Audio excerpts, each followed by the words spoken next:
Ageing एक natural process है, लेकिन एज बढ़ने का हरगिज़ ये मतलब नहीं है कि आप बूढ़ा होना शुरू हो जाएं। आपने बहुत से लोगों को ऐसे देखा होगा जो 50 साल की उम्र में भी बहुत फ्रेश होते हैं, और कुछ लोग ऐसे होते हैं जो शायद 30 या 35 की उम्र में भी जाके अपनी उम्र से 10 से 12 साल बड़े लगने लग जाते हैं।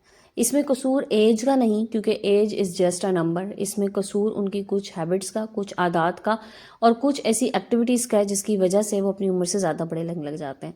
आज की वीडियो में मैं आप लोगों के साथ शेयर करूंगी ऐसी वो गलतियां जो 30 से 35 साल की खवातीन कर जाती हैं, जिसकी वजह से वो अपनी उम्र से ज़्यादा बड़ी लगने लग जाती हैं। तो आप लोगों ने इन सब गलतियों से अवॉइड करना है, सो दैट आप अपनी उम्र से ज़्यादा बड़े लगने के बजाय आप अपनी एज से कम लगेंगी और फ्रेश लुक देंगी। और साथ ही साथ जनाब, आपका अपना एक स्टाइल होगा, लोग आपको कॉपी करेंगे। अक्लमंद लोग जो होते हैं ना, वो ट्रेंड फॉलोअर्स नहीं होते, ट्रेंड सेटर्स होते हैं। सो ट्रेंड सेटर आपने बनना है, और किस तरह से बनना है इसके हवाले से आज की वीडियो में बात होगी। अस्सलाम वालेकुम and welcome back to my YouTube channel. I hope कि आप सब खैरियत से होंगे। अल्हम्दुलिल्लाह जी, मैं भी बिल्कुल ठीक हूँ। अच्छा, आज की वीडियो के स्टार्ट में जो क्लिप्स आप लोग देख रहे हैं ना, ये मेरी भतीजी का अकीका था अल्हम्दुलिल्लाह। और छोटी छोटी खुशियाँ मना लेनी चाहिए। और एक चीज़ मैं इसमें ऐड ऑन कर दूँ, इसमें शायद मैं इस पर एक अलग से वीडियो बना सकती थी, बट मैंने नहीं बनाई। वो ये है जनाब कि हम लोग एक बेटी के पैदा होने की खुशी नहीं मनाते, और ये सबसे पहला हक हम उसका मार जाते हैं। उसके बाद सारी ज़िंदगी फिर हम बेटियों के हक मारते रहते हैं। सो बेटी के पैदा होने की खुशी ज़रूर मनाएं और उसका ये पहला हक ज़रूर अदा करें। उसके बाद इंशाल्लाह अल्लाह ताला आपको और हम सबको इस काबिल करे कि हम अपनी बेटियों के सारे हकूक़ अदा कर सकें। आमीन या रब्बुल आलमीन। तो यहाँ पर जनाब ये मेरी थोड़ी सी लुक है, आप लोग ये भी देख के मुझे ज़रूर बताइएगा। मैंने आप लोगों को जैसे कहा था ना कि मैं हेयर कलर चेंज करा रही हूँ, तो ये मेरी हेयर कलर की भी फाइनल लुक थी। ये भी मुझे बताइएगा, और मेरा ड्रेस भी बताइएगा कैसा लग रहा है। और जो जो लोग पूछेंगे फिर मुझसे कि कहाँ से आपने लिया है, ये आप लोग मुझे कमेंट सेक्शन में आके पूछ सकते हैं, वो भी मैं आप लोगों को बता दूंगी। चलें जनाब, चलते हैं वीडियो के टॉपिक की तरफ और देखते हैं पहला पॉइंट क्या है। अच्छा जनाब, बात हो रही थी हमारी गलतियों की। देखिए, सबसे बड़ी गलती जो हम करते हैं ना, जो 30 से 35 साल की या शायद 25 से आप 35 साल की उम्र बेशक कह लें, ये वो एज होती है जहाँ पे इंसान के ऊपर जिम्मेदारियाँ होती हैं। लड़कियों की नई नई शादियाँ होके जाती हैं, उसके बाद घर की जिम्मेदारियाँ होती हैं, बच्चों की जिम्मेदारियाँ होती हैं। उसमें क्या करती हैं, सबसे पहली गलती अपने आप को भूल जाती हैं, नंबर 1। नंबर 2 गलती क्या करती हैं, छोटी छोटी बातों पे स्ट्रेस लेना शुरू कर देती हैं। तो देखें, सबसे पहली चीज़ तो ये कि अपना ख्याल आपने खुद रखना है। जो चीज़ें आपको पसंद हैं, जो काम आपको अच्छे लगते हैं, जिस तरह से आप तैयार होना आपको अच्छा लगता है, ज़रूर तैयार हो। कपड़े उठा उठा के ना रखें, सूटकेस की जीनत ना बनाएं, अलमारियों में ना उन्हें छुपा छुपा के रखें, उन्हें पहनना शुरू कर दें। जो चीज़ आपको अच्छी लगती है ज़रूर उसको एंजॉय कीजिए, जो काम आपको अच्छा लगता है ज़रूर कीजिए। दूसरी बात आती है स्ट्रेस की। स्ट्रेस जो होती है ना, वो सबसे पहले आपके चेहरे पे आना शुरू हो जाता है जब आप छोटी छोटी बातों पे स्ट्रेस लेते हैं। एक तो पहली चीज़ ये कि अल्लाह ताला से दुआ किया करें कि अल्लाह ताला सुकून वाली ज़िंदगी अता करे। छोटी छोटी बातों पे परेशान होना छोड़ दें। बहुत सी चीज़ें ऐसी होती हैं, बहुत सी परेशानियाँ ऐसी होती हैं जिनका कोई हल नहीं होता, हम सिर्फ उन्हें अपने सर पे सवार करके रखते हैं। तो खुदारा उन्हें अपने सर पे सवार ना करें। परेशानियों में से निकलने के रास्ते बनाने की कोशिश कीजिए, रास्ते तलाश करने की कोशिश कीजिए, बजाय इसके कि वो परेशानियां आप अपने सर पे सवार करके बैठ जाएं कि बस अब हम कुछ नहीं कर सकते, ये हमारी ज़िंदगी में परेशानियां, और आप दिन रात उसी के बारे में सोचते रहें। नेक्स्ट थिंग इज़ कि जब हम परेशान होते हैं ना, स्ट्रेस में होते हैं, तो फिर हम नेगेटिव अप्रोच हमारी हो जाती है। सो अपनी ज़िंदगी में ना खुशियाँ लाने के लिए, अपनी ज़िंदगी को पुरसुकून बनाने के लिए ना, आपने नेगेटिव सोचें अपनी ज़िंदगी से निकाल देनी है। ये जो नेगेटिविटीज़ होती है ना, ये भी इंसान को वक्त से पहले बूढ़ा कर देती हैं। मैं कहती हूँ ज़िंदगी को ना हल्का फुल्का लेना शुरू कर दें, ज़िंदगी को लाइट लें। कोई भी छोटे मोटे प्रॉब्लम्स है ना, बस उस पर हंस के उस वक्त को गुजार दिया करें। जो लोग अपने चेहरे पे स्माइल रखते हैं, बहुत ज़्यादा सर पे चीज़ों को सवार नहीं करते, वो ज़िंदगी में ना बड़ा हल्का फुल्का रहते हैं। वक्त का काम है गुजरना। अगर बुरा वक्त खुदा ना खास्ता आ भी जाता है ना, उसको आप हंस के भी गुजार सकते हैं, उसको आप रो के भी गुजार सकते हैं। तो फ़ायदा उसने गुजरना तो अपने टाइम पे ही, हंस के गुजार लीजिए। और परेशानियों में से निकलने की वही बात के रास्ते तलाश करें, ना कि आप एक जगह स्टक होकर बैठ जाएं कि ये ज़िंदगी मेरी परेशानी है, और वो परेशानी फिर आपकी ज़ाहिरी शख्सियत पर नुमायाँ होना शुरू हो जाती है। कुछ लोग बड़ी से बड़ी बीमारी को बिना चुटकियों में उड़ा जाते हैं, और आपने उनको हंसते मुस्कुराते देखा हो। कुछ लोग होते हैं ना, ज़रा सा सर दर्द, नज़ला ज़ुकाम भी हो जाए ना, तो बस वो हर एक आते जाते को बताते हैं, मुझे ये हो गया, मुझे वो हो गया, मैं बड़ा परेशान हूँ, मैं इस बात पे परेशान हूँ कि मैं ठीक कैसे होऊंगा, मैं इस बात पे परेशान हूँ कि मुझे ऐसा हो गया तो फिर इसके बाद मुझे ऐसा ना हो जाए। Over thinking. नेक्स्ट पॉइंट यही है मेरा जनाब, के ओवर थिंकिंग से परहेज़ कीजिए। जब हम ओवर थिंकिंग करते हैं ना, हद से ज़्यादा सोचना, एक स्टेप आगे जाके सोचना शुरू कर देना, तो ये भी इंसान को वक्त से पहले बूढ़ा कर देते हैं और उस पर एजिंग साइंस आना शुरू हो जाते हैं। देखें, ज़िंदगी में इस तरह से आपने जीना है कि बस आपको लगे कि ये मेरा आखिरी दिन है, और फिर इस तरह से आपने जीना है कि आपको लगे कि अभी मेरे पास बहुत दिन है। है थोड़ी सी मुश्किल बात, लेकिन इसको हम इस तरह से आसान कर देते हैं कि बहुत ज़्यादा परेशान होकर नहीं जीना। आने वाले कल की अगर आप बहुत ज़्यादा फिक्र भी करेंगे ना, तब भी आपके लिए मुश्किल हो जाएगी। और अपने आज में जीना सीखिए, अपने माजी से निकल जाएं और मुस्तकबिल की बहुत ज़्यादा फिक्र ना करें। अगर आप अपने आज को बेहतर बना लेते हैं तो आपका मुस्तकबिल ऑटोमेटिकली बेहतर होता जाएगा। लेकिन अगर आप मुस्तकबिल के बारे में सोचते रहेंगे, ओवर थिंकिंग करते रहेंगे, तो फिर जनाब ज़िंदगी मुश्किल से मुश्किल तरीन होती चली जाएगी। तो चलें अगले पॉइंट की तरफ चलने से पहले आप लोगों से एक छोटी सी रिक्वेस्ट है, अगर आपने यहाँ तक मेरी वीडियो वॉच कर लिया है और वीडियो आपको ज़रा सी पसंद आई है तो वीडियो को लाइक एंड शेयर कर दीजिए। चैनल पर नए हैं तो चैनल को सब्सक्राइब कर दीजिएगा और बेल आइकन को साथ प्लीज़ ज़रूर प्रेस कर दीजिएगा। चलते हैं जनाब अगले पॉइंट की तरफ। अगला पॉइंट ये है जनाब, जो ख़वातीन अपनी स्किन केयर नहीं करती ना, वो भी वक्त से पहले बूढ़ी हो जाती हैं। जो आपकी स्किन है ना, इसको पूरी हिफाजत की ज़रूरत है, इसको पूरी नशोनुमा की ज़रूरत है। जब आप इसका केयर नहीं करते, देखें 25 से 30 साल तक तो आपकी स्किन ऑटोमेटिकली फ्रेश रहती है, वो नेचुरल उसके ऊपर ग्लो होता ही है। 30 के बाद ऐसा होता है कि फिर उसे ख्याल की ज़रूरत आ जाती है कि फिर उस आपको अच्छी स्किन केयर की ज़रूरत होती है। अच्छी स्किन केयर लाजमी क्या करें, चाहे दिन में 15 से 20 मिनट ही निकालें। 15-20 मिनट कोई ज़्यादा नहीं है।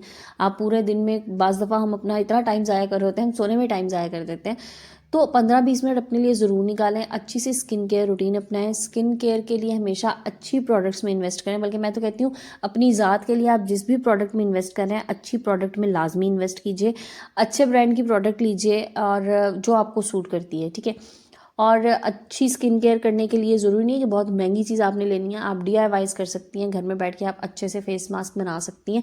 आप अपने किचन से बहुत सी चीज़ें निकाल के आप फेस मास्क बना सकती हैं। इस हवाले से मैंने ऑलरेडी काफ़ी वीडियोज़ में मैं ऐड करती रहती हूँ चीज़ें, जो कि मैं खुद अप्लाई करती हूँ, भी आप लोगों के साथ ऐड करती हूँ। अभी सर्दी का मौसम है, जिन लोगों का ड्राई स्किन वाला इशू है मेरी तरह, उनके लिए बहुत आसान सी टिप है। सिर्फ कच्चा दूध जो है ना, वो लेके, मतलब दूध बॉयल करने से पहले जो फॉर्म होती है कच्चे दूध, उसको लेके आप मॉइस्चराइज़र के तौर पे आप इस्तेमाल कीजिए। आप उसको क्लेंजर के तौर पे इस्तेमाल कर सकते हैं। यकीन करें आपकी स्किन बहुत सॉफ्ट हो जाएगी। इसके बाद एक और बड़ी इजी सी चीज़ जो हम सबके घरों में होती है, वो है वैसलीन। वैसलीन को आप बड़े अच्छे तरीके से, आप जिनके पाँव की एड़ियाँ ख़ास तौर पे फटी होती हैं और पाँव बहुत ड्राई होते हैं, वो वैसलीन लगा के और उसके बाद सॉक्स पहन लीजिए, तो फिर देखें आपके पाँव कितने अच्छे, कितने सॉफ्ट हो जाते हैं।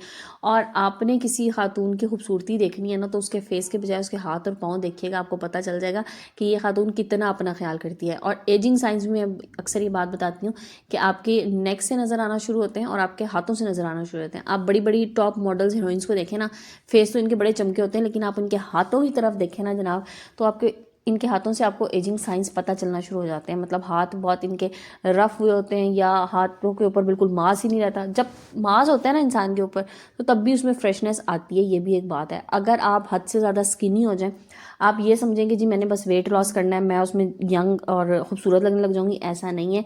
जितने आपकी एज है और जितना आपका बॉडी मास है, उस हिसाब से आपका वेट होना चाहिए। ऐसा नहीं है कि आप जो है ना वेट रख लें 16 साल की बच्ची वाला और एज आपकी हो 36 साल, तो वो आप पे कभी भी सूट नहीं करेगा। इसलिए अपनी स्किन को फ्रेश रखने के लिए स्किन का ख्याल कीजिए। सर्दी का मौसम है, पानी कम पिया जाता है, तो इसके लिए आप जूसेस पी सकते हैं बहुत। और जूसेस भी मैं मार्केट वाले जूस की बात नहीं करी, घर में जूस बनाएं। गाजर आई हुई है बहुत अच्छी, इसके साथ साथ कीनू, मौसमी, माल्टे, ये सब फैमिली जो है ना आजकल मार्केट में आई हुई है, तो आप इनके जूसेस पीजिए। और बहुत ज़्यादा एक्सपेंसिव भी नहीं पड़ते, क्योंकि गाजर का रेट आम तौर पे सर्दियों में जब पीक पे अपना सीज़न होता है गाजर का, तो रेट इसका खासा मुनासिब हुआ होता है। तो आप वो गाजर का जूस पीजिए, तो बेस्ट है आपका खून बढ़ाने के लिए भी और साथ साथ आपकी स्किन के लिए भी। अगले पॉइंट की तरफ चलते हैं जी। एक और चीज़ जो आपको वक्त से पहले बूढ़ा करी है, वही है मोबाइल फ़ोन जो भी आपके हाथ में है। इसका बेजा इस्तेमाल भी ना आपके लिए नुकसानदेह होता है। जो आंखों के इर्द गिर्द हल्के पड़ जाते हैं ना, जो ख़वातीन कहती हैं जी हल्के पड़ गए हैं, कौन सा कंसीलर लगाएं, तो मेरी बहन कंसीलर लगाने से पहले ना आप ये देखें कि हल्के पड़ किस वजह से रहे हैं। आपकी नींद की कमी की वजह से हल्के पड़ रहे होते हैं। आप मोबाइल फ़ोन लेट के बहुत ज़्यादा यूज़ करिए, उसकी वजह से पड़ते हैं। अच्छा, ये नींद की कमी और मोबाइल फ़ोन का यूजेज जो है ना, ये दोनों चीज़ें लिंक है एक दूसरे के साथ। और वो किस तरह से लिंक है, हम लोग लेटते हैं और मोबाइल हमारे हाथ में होता है। अब हम कहते हैं जनाब बस हमने सोने की कोशिश करनी है। वो सोने की कोशिश में हम 2 घंटे फ़ोन यूज़ करते हैं। वो 2 घंटे हमारी आंखों पे भी स्ट्रेस आ रहा है, वो 2 घंटे हमारी नींद भी ख़राब हो रही है, हमारी नींद ज़ाया हो रही है, नींद का टाइम। सो अपनी नींद के टाइम को प्रॉपर कीजिए। मोबाइल फ़ोन कोशिश करें जब आप बेड पे जाएँ, तो बेड पे जाने से 1 घंटा पहले मोबाइल फ़ोन आप छोड़ दें, और बस फिर आपने वो फ़ोन हाथ में नहीं पकड़ना। फिर आप अपनी एक प्रॉपर नींद लीजिए। एक अच्छी नींद लेंगी तब भी आप यंग लगेंगी, फ्रेश लगेंगी और आप फ्रेश उठेंगी तो आप सारा दिन अपने काम अच्छे तरीके से कर सकेंगी। और नींद आपने अपनी 8 घंटे की पूरी लेनी है और ये भी कोशिश कीजिए कि नींद आपकी रात की हो। ये ना हो कि रात में आप देर से सो रहे हैं, सुबह देर से उठ रहे हैं, फिर दिन में आप ऊँग रहे हैं या इधर उधर गिर रहे हैं, दिन में आप सोने की कोशिश कर रहे हैं। नो, जो आपकी बेहतरीन नींद होती है ना वो आपकी रात की नींद होती है और रात के पहले पहर में जो नींद होती है वो बेहतरीन होती है। तो इसलिए रात में टाइम से सोने की कोशिश कीजिए और सुबह टाइम से उठें और उसके बाद अपनी इबादत करें, नमाज़ पढ़ें और फिर देखें आपका दिन कैसा फ्रेश रहता है। अब जनाब चलते हैं अगले पॉइंट की तरफ। अगला पॉइंट ये है कि लोगों के साथ खुदारा अपना मुवाजना, अपना कंपैरिजन करना छोड़ दें। हर इंसान अपने नसीब का खाता है। हर इंसान को अल्लाह ताला ने उसके नसीब के मुताबिक अता किया होता है। तो ज़रूरी नहीं है मैं किसी को ज़्यादा देख के और अपने कम पे शुक्र अदा ना करूं, बल्कि मैं उसकी परेशानी लेके बैठ जाऊँ और ये परेशानी भी मुझे बुढ़ापे की तरफ लेके जाएगी और कुछ नहीं होगा। और ख़ास तौर पे अब ये पैगाम उन ख़वातीन के लिए है जो 35 साल से ऊपर की एज है। देखें 40 साल की उम्र ना बहुत खूबसूरत होती है और इसके बाद मुझे ऐसा लगता है कि 40 के बाद ना ज़िंदगी को उस तरह से जीना चाहिए जैसे आपने 20 पे ज़िंदगी को जीना शुरू किया था, क्योंकि ये दौर ना दोबारा आता है। समझ लें जवानी अब दोबारा आ जाती है। सो उसको ज़रूर एंजॉय कीजिए और ज़िम्मेदारियां तो आपने पूरी उम्र ही पूरी करते रहनी है, लेकिन आपने अपना ख्याल करके और खुशी खुशी जीना है, लेकिन लोगों से मुवाजना नहीं करना। किसी के पास ज़्यादा है, किसी के पास कम है, ये मेरे रब की तकसीम है और अल्लाह की तकसीम पे अगर आपने राज़ी रहना सीख लिया ना तो यकीन कीजिए आपकी ज़िंदगी पुरसुकून हो जाएगी। इसलिए ये समझेंगे मुझे जो मिला हुआ है वो मुझे बेहतरीन मिला हुआ है और बस उस पर आप खुश रहेंगी। जितना आप खुश रहेंगी उतना ज़्यादा आप फ्रेश रहेंगी, उतना ज़्यादा आप यंग लगेंगी।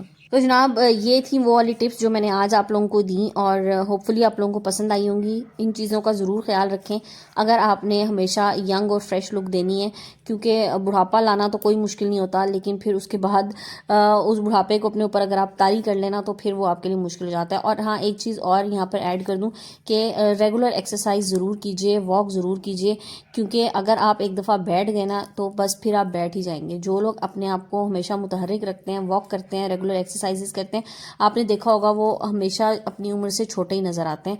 तो ये तमाम चीज़ें आपके लिए जनाब ज़रूरी हैं। अपना ख्याल करें, अपने प्यारों का ख्याल करें, खुद खुश रहें और दूसरों को खुश रखने की कोशिश में बहुत आगे ना जाएं, लेकिन हाँ जो आपसे बहुत आपके करीबी रिश्ते हैं उनको खुश रखने की कोशिश कीजिए और ख़ुद भी खुश रहें। तो इंशाल्लाह आप हमेशा यंग, स्मार्ट और खूबसूरत लगेंगी। तो जनाब आज की वीडियो को एंड करते हैं। इंशाल्लाह कल नए टॉपिक, नए वीडियो के साथ आएंगे। जब तक के लिए अपना बहुत सा ख्याल रखिएगा, मुझे दुआ में याद रखें। जज़ाकल्लाह, टेक केयर एंड अल्लाह हाफिज़।